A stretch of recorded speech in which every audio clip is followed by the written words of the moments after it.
ঋতুকালীন স্বাস্থ্যবিধি আমাদের মানতে হবে। স্বাস্থ্য সুরক্ষায় ডাক্তারের পরামর্শ নেবে আমরা এই প্রত্যাশা করছি। আপনার স্বাস্থ্য বলছি, আপনার স্বাস্থ্য বলছি। প্রিয় শ্রোতা, আপনারা শুনছেন রেডিও মহানন্দা ৯৮.৮ FM। এখন শুনবেন Bangladesh rural wash for HCD প্রকল্পের কার্যক্রম কমিউনিটি রেডিওর মাধ্যমে প্রচারণামূলক অনুষ্ঠান আপনার স্বাস্থ্য বলছি। একজন কিশোরী মা হবার পূর্ণতা লাভ করে তখন যখন সে মাসিক চক্রে আবর্তিত হয়। সাধারণত ৯ থেকে ১৪ বছর বয়সে এই প্রক্রিয়া শুরু হয়।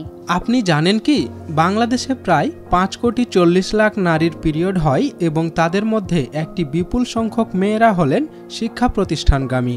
আগামীর সুস্থ সবল প্রজন্ম পেতে এই কিশোরীর যত্ন, তার প্রতি সঠিক দায়িত্ব পালন করতে হবে পরিবার, বিদ্যালয় ও সমাজের সকলকে।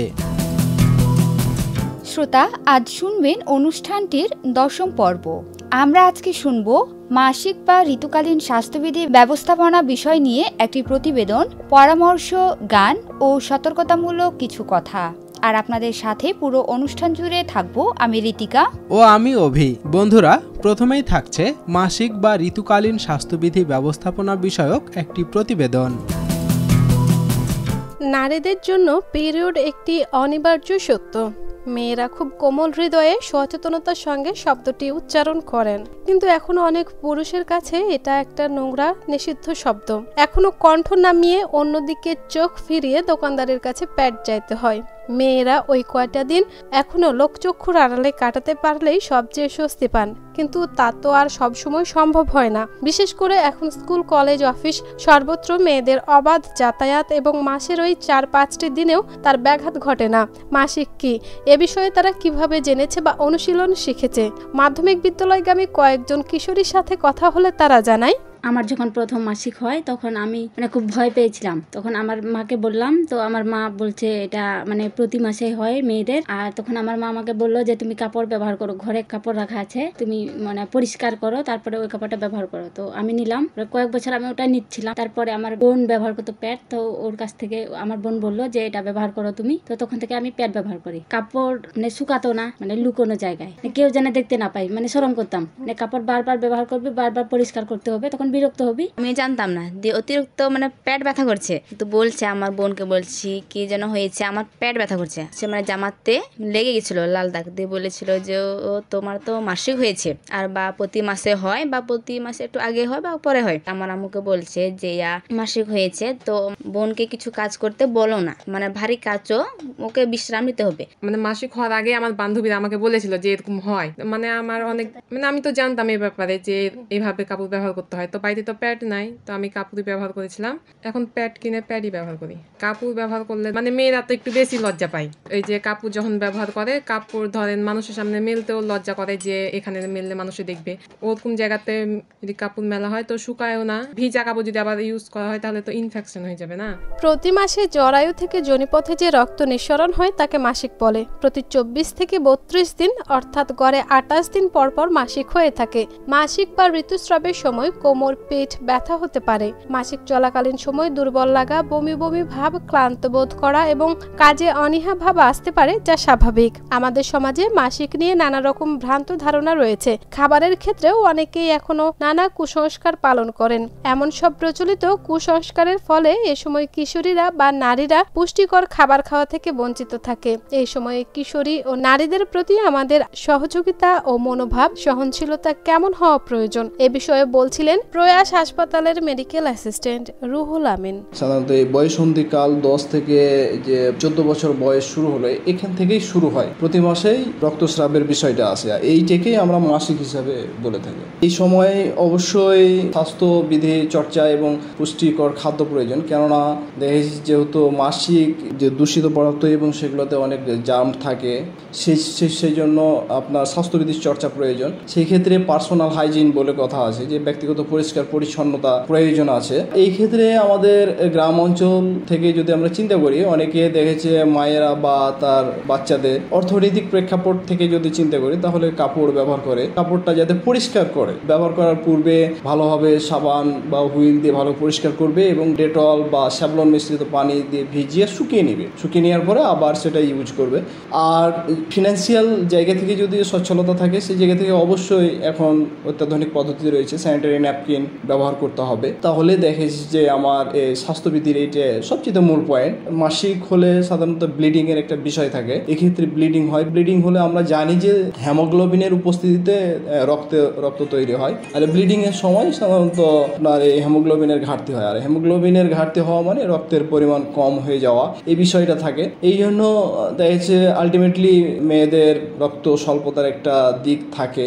সেই ক্ষেত্রে যাতে রক্ত স্বল্পতা না হয়, সেই জন্য পুষ্টি সমৃদ্ধ যে খাবারগুলা রয়েছে সেগুলো মেয়েদেরকে দিতে হবে। আমাদের গ্রাম অঞ্চলে হয়তো প্রথা রয়েছে ছেলেদেরকে ভালো খাবারটা দেওয়া। এটা আলটিমেটলি চিন্তা করতে হবে যে একটা মেয়ের প্রতি মাসে যেহেতু তার ব্লিডিং হচ্ছে, তার ঋতুস্রাবের মাধ্যমে রক্ত যাচ্ছে, সেই ক্ষেত্রে রক্ত তৈরির জন্য তাকে যথেষ্ট পুষ্টি সমৃদ্ধ খাবার, আমাদের যে ন্যাচারাল খাবার রয়েছে, মাছ, মাংস, ডিম, দুধ বা সবজি, আমাদের ফলমূল যেগুলো দেশীয় রয়েছে, এগুলো খেলেই দেখা যাচ্ছে আলটিমেটলি সে পুষ্টি সমৃদ্ধ খাবার পেয়ে যাবে। আমাদের গ্রাম অঞ্চলে এটা নেগলিজেন্সি একটা অবস্থান থাকে, যে মেয়েদের এই অবস্থানটা হলে মেয়েরাও শেয়ার করতে চায় না, পরিবারে বাবা মায়ের কাছে শেয়ার করতে চায় না। একজন নারী তার কর্মক্ষেত্রে পুরুষ থাকে, এমপ্লয় থাকে, সেই ক্ষেত্রে লজ্জাবোধ করে। এই ক্ষেত্রে আমাদের যে পুরুষ বাইন্ডিং পরিবেশ, এই পরিবেশটার শেকড়টাকে কেটে দিতে হবে। কেটে দিয়ে আমাদের পরিবারে এটার অ্যালাউন্স বাড়াতে হবে যে প্রত্যেকটা পরিবারে মা বাবা আছে এবং প্রত্যেকটা পরিবারে সন্তান রয়েছে, সবারই বোন রয়েছে। এইটাই অ্যানাউন্সমেন্টে নিয়ে আসতে হবে কমিউনিটি পর্যায়ে, মানুষের মধ্যে পরিবার ভিত্তিকভাবে। বয়ঃসন্ধিকালে যে নারীদের ঋতুস্রাবের বিষয়টা আসে, এটা নর্মাল ফিজিওলজিক্যাল একটা কজ, যেহেতু এইটা অ্যানাউন্সমেন্টে নিয়ে আসতে হবে, এটা স্বাভাবিক একটা কারণ। এবং এইটা সবার মধ্যে যখন এটা প্রচারণে চলে আসবে, তখন সবাই এটাকে স্বাভাবিকভাবেই নিবে এবং পুরুষরা সহযোগিতামূলক আচরণ করবে। পুরুষরাকে এই জন্য এই বিষয়ে জানতে হবে যে এটা স্বাভাবিক একটা কারণ। শ্রোতা, আমরা শুনে এলাম প্রতিবেদনটি। আপনারা শুনছেন Bangladesh rural watch for HCD প্রকল্পের কার্যক্রম কমিউনিটি রেডিওর মাধ্যমে প্রচারণামূলক অনুষ্ঠান আপনার স্বাস্থ্য বলছি, সহযোগিতায় পল্লী কর্মসহায়ক ফাউন্ডেশন, PKSF। বন্ধুরা, এবারে আমরা শুনবো সচেতন অভিভাবকদের পরামর্শ। কি জানি হারা আগকার যুগের মানুষ, আমরা আগকার মতন চলি। কাপড় হারা 3 বেচের ব্যবহার পরিষ্কার করে করি, সাবান দিই। মেয়েরা স্কুলে সব যাই না শুনে লিয়েছে, 3 ঘন্টা 4 ঘন্টা জাল থাকছে। মেয়েরা নিজে বুঝাই, নিজেরা ওরা ওই একবার প্যাড লিছে, জিনিসটা নষ্ট হয়েছে ফেলে দিচ্ছে। আমার মতন তার করছে না, মেয়েরা এখন প্যাড ব্যবহার করছে। ওদের বাসায় কাপড় ব্যবহার করতে আমি দেখিনি সেরকম কাউকে, সবাই প্যাডই ব্যবহার করতো। প্রথমবার প্যাডই দিয়েছিল ইউজ করতে। মাসিকের সময় কাপড় ব্যবহার করা স্বাস্থ্যসম্মত নয়, তাই জন্য প্যাড ব্যবহার করতে বলেছিল। এটা ব্যবহারে ভালো হয় কাপড়ের থেকে। কাপড় ব্যবহার করলে আবার পরিষ্কার করা লাগে, খারাপ লাগে। প্যাডটা ভালো। আমার বোনকে আমি বলে দিয়েছিলাম। ঋতুকালীন অবস্থায় নারী দেহে রক্তপাত সামলানোর জন্য ব্যবহৃত উপাদান, পরিষ্কার থাকার জল ও সাবান, মাসিকে বর্জ্য সঠিকভাবে ফেলা, শারীরিক অসুবিধার জন্য স্বাস্থ্য পরিকাঠামো, মাসিক সংক্রান্ত যাবতীয় শিক্ষা ও সচেতনতা, এই বিষয়গুলোকেই মেনস্ট্রুয়াল হেলথ অ্যান্ড হাইজিন অর্থাৎ ঋতুকালীন স্বাস্থ্য ও পরিচ্ছন্নতা বলা হয়। বুঝলাম। তাহলে এবারে বন্ধুদের আমরা শোনাবো কিশোরীর প্রথম মাসিক বা ঋতুকালীন স্বাস্থ্যবিধি ব্যবস্থাপনা নিয়ে একটি গান।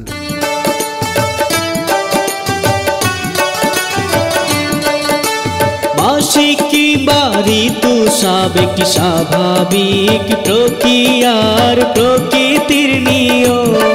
তাই কিশোরীর প্রথম মাসিকের সময় অভিভাবক মায়েদের হতে হবে সচেতন, হতে হবে সচেতন।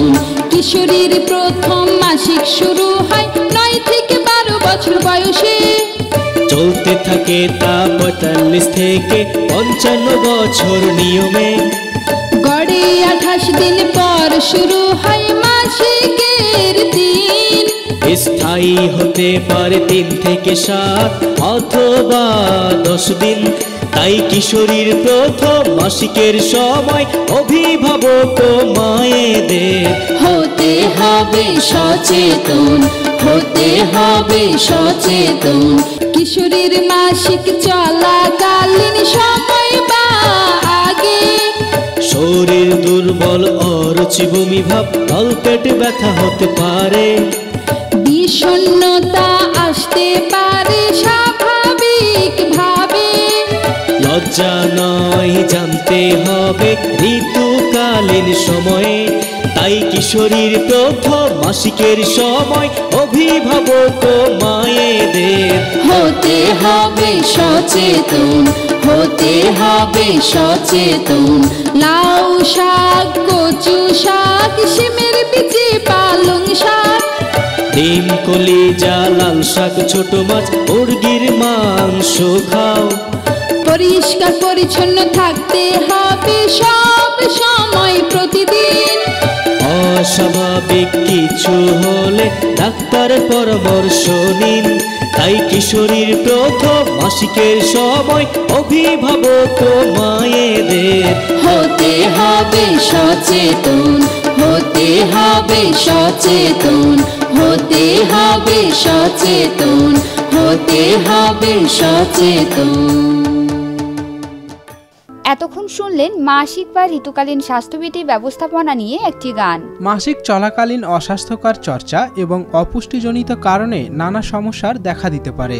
তাহলে চলো শুনে নিই এই সময় কিশোরীদের প্রতি পরিবারের সদস্যদের কেন খেয়াল রাখতে হবে সে বিষয় নিয়ে।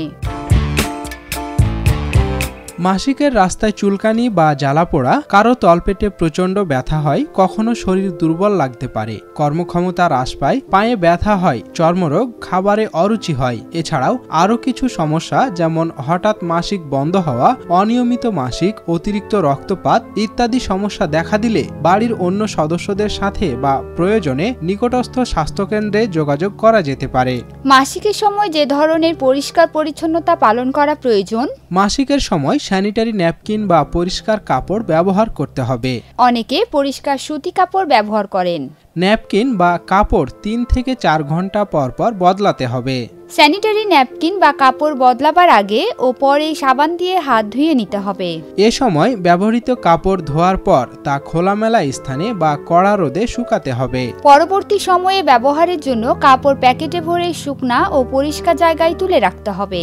স্যানিটারি ন্যাপকিন বা প্যাড ব্যবহার করার পর অবশ্যই ভালোভাবে মুড়িয়ে মাটি চাপা দিতে হবে, অথবা ময়লা ফেলার বাক্সের ব্যবস্থা থাকলে সেখানে ফেলার ব্যবস্থা করতে হবে। ঋতুকালীন সময় প্রতিদিন গোসল করতে হবে, তবে এ সময় পুকুর বা খালে গোসল করা যাবে না। বন্ধুরা, এতক্ষণ শুনলেন Bangladesh rural watch for HCD প্রকল্পের কার্যক্রম কমিউনিটি রেডিওর মাধ্যমে প্রচারণামূলক অনুষ্ঠান আপনার স্বাস্থ্য বলছি।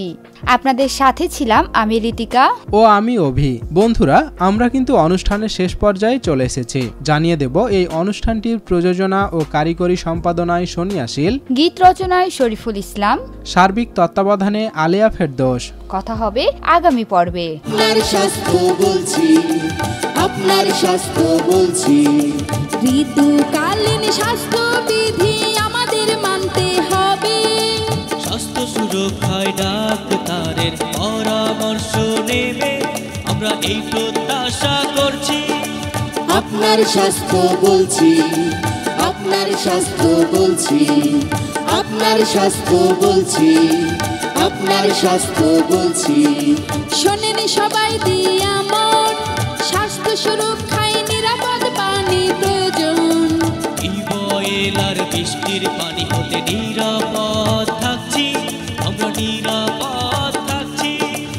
আপনার স্বাস্থ্য বলছি, আপনার স্বাস্থ্য বলছি, আপনার স্বাস্থ্য বলছি, আপনার স্বাস্থ্য বলছি, আপনার স্বাস্থ্য বলছি, আপনার স্বাস্থ্য বলছি, আপনার স্বাস্থ্য বলছি, আপনার স্বাস্থ্য বলছি।